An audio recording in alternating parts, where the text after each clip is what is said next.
Hello and welcome to Austin FC on the Football Manager 21 beta. I'm Charlie and today's episode 10, marks the end of this beta series.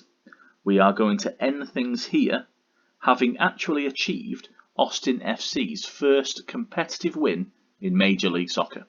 The last time you were with us, hopefully, we crashed to a 4-2 defeat to Chicago Fire. We scored 2 goals away from home, but it was not enough as in the first half we were poor at the back. We then took on New England Revolution at the Austin FC Stadium. Came away with the chocolates, all 3 points, thanks to Dominguez with the first half goal, Dom Dwyer with 2 goals in 3 minutes early doors in the second half.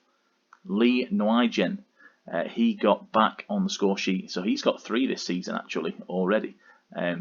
2 goals for him late on, and Teal Bunbury had the ball in the net on 87 minutes, as you can see down here on the left, but it was ruled out for a very tight offside. Lots of relief around the Austin FC Stadium, I can assure you.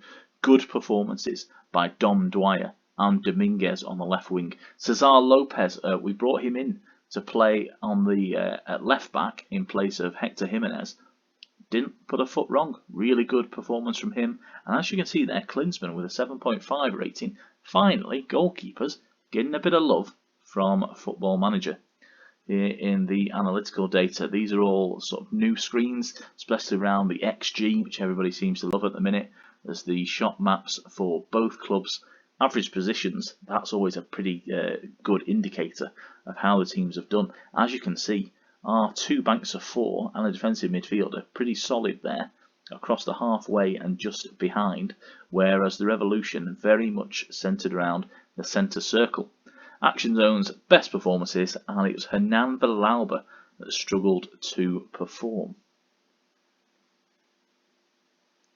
As I say, this is the last edition of the series, and it's not really been about the team. It has a little bit, but it's been mostly about the beta itself and finding out what's been added, what's been upgraded, what's evolved now that we've moved from Football Manager 20 into Football Manager 21.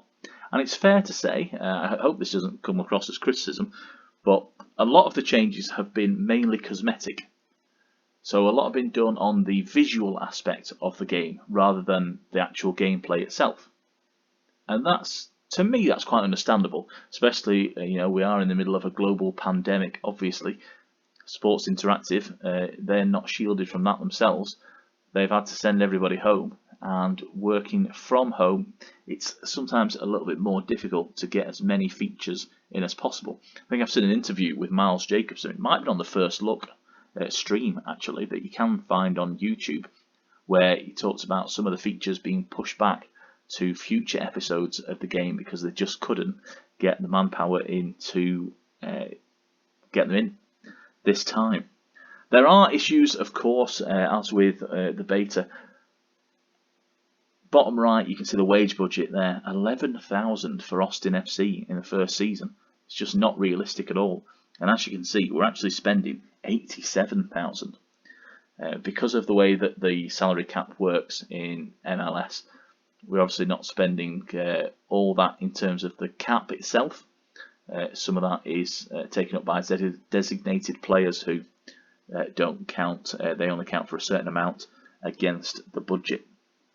And indeed, we had an issue in the staff screen where on looking at the available jobs, they disappear depending on different leagues being deselected.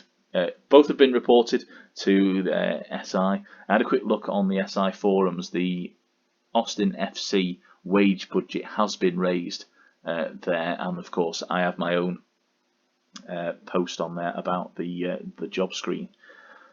So a lot of the changes have been cosmetic. A lot have been centred around the visual aspect of the game, and I suppose they still count as improvements. It is, as always, evolution, not revolution, where Football Manager is concerned. Going back to the original days, 2006, 2007, things have come along, but they've not changed a massive amount. You can pick up, one of the old Football Manager games from the mid-2000s and not find yourself too out of place. There's obviously a lot more gone on here in terms of 3D match screens and the, just take the XG, for example. That's a new thing that's come in this year. Very much a change from those, but players still like the 2D match screen. Of course they do. So I am glad we went through the beta with Austin FC. We've done plenty here in terms of getting a team set up. So our squad is, of course, a completely brand new squad. This one has been put together. Austin FC in real life only have 2 players signed. One of them is Dominguez, the winger. They're on a designated player international contract. The other, Rodney Redes, we've actually sent out on loan in order to balance the budget in terms of how many internationals, foreign players we've got on the books. So all these players have been plucked from elsewhere. Dom Dwyer at Orlando. Wondolowski, new arrival, just come in from San Jose. He was on the waivers list. We've obviously recently brought in Hector Jimenez. Before that, Fetai Aleshi. In defence, the likes of Dave Romney and Jeff Lowentovich. Ashley Williams was brought in. Of course, he was out of contract, I believe. He's over in Wales. We've got a really good midfield as well. Bakary Sanya's got plenty of experience, including in the MLS, of course. And we've got 3 young goalkeepers all vying for that starting slot. Jonathan Klinsmann, Ben McCarthy, and Kenny Lopez, who we got picked up. We got him from the Super Draft. So that was where we went through and selected, I think it was 6 players in the end. It was certainly 5, because we got an extra pick at one point. When I was just showing how that was possible. So we brought in plenty of players that we're all aware of and have got MLS experience. We've been through not only the Super Draft but the expansion draft. That's where it all started for us back then, when we could pick 5 players to join us from other MLS teams.